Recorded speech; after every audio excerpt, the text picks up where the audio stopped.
Hello Fearless Gamers, Matt here for Fearless Games, and today I'm going to be doing another Vets How-To. This time we're going to be making scenery craters. Craters are a really neat piece of terrain that you can throw out.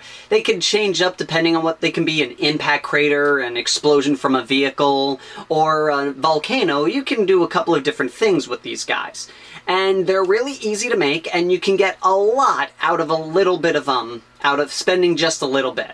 And so we're gonna waste no more time and dive right into how we're gonna make these craters. To begin with, you're going to need the following items: some masking tape, a hot glue gun, a piece of cardboard, plaster cloth, which you can get at either the Woodland Scenics website or craft stores like Michael's or AC Moore, and some makeup wedges. You can get these at any local retail store that sells makeup products. Now, when you make your crater, you can set it up in one of two ways. If you place the wedges with the higher end facing each other, then you'll create a more natural looking crater, like a volcano or geyser, something coming out from underneath the earth and exposing itself. If you place the wedges with the thinnest part facing each other, you'll make more of an impact crater or an explosion, which is what we're going to be doing in this project. Now, you take your wedges and you arrange them as you like, keeping in mind that the more wedges you use, the bigger the crater can be. Also, if you space the wedges just right, these explosion craters can be made to match the size of a tank, making an explosive marker you can use when you unfortunately happen to have your tanks blow up on you. With the wedges placed, you can then start the next part, which is taking your hot glue gun and gluing each wedge down, making sure to only do one wedge at a time. This way, the shape that you've created will remain intact no matter what.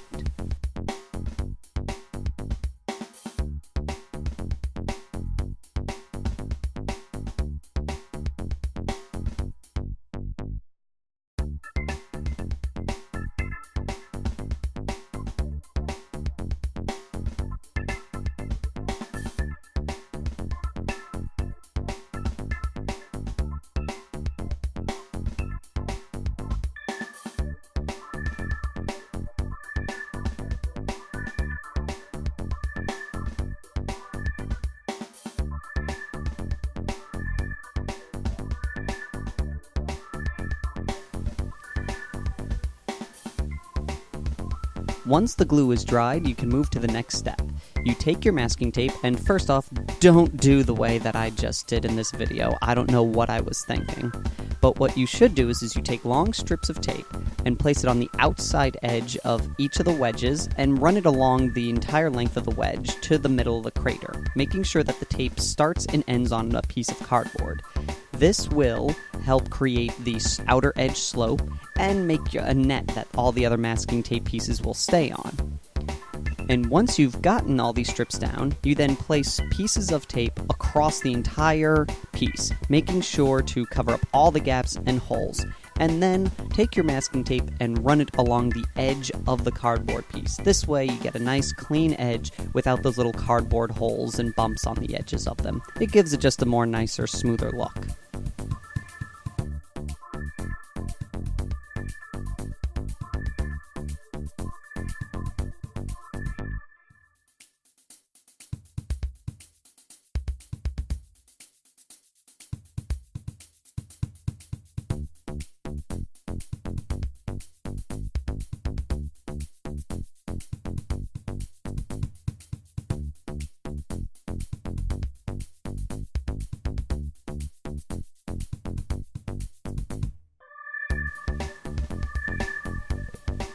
Now, if you want, you can end the project here, but this step I find gives the piece a little bit more strength and durability to handle a lot more punishment when moving around and traveling and such.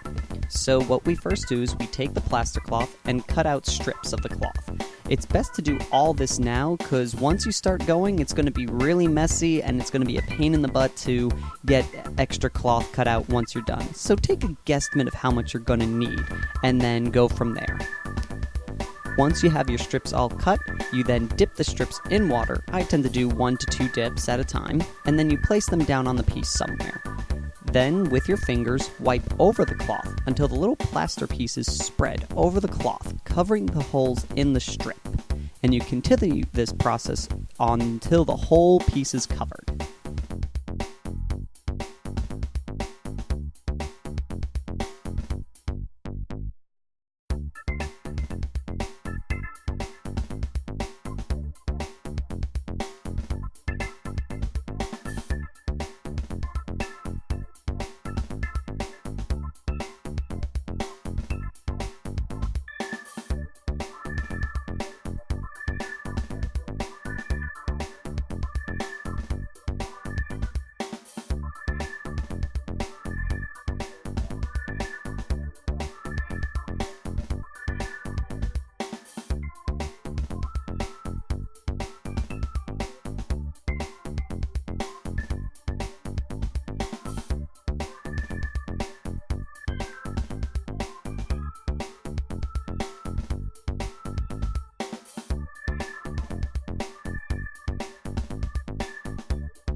And with that, you are done and ready to paint.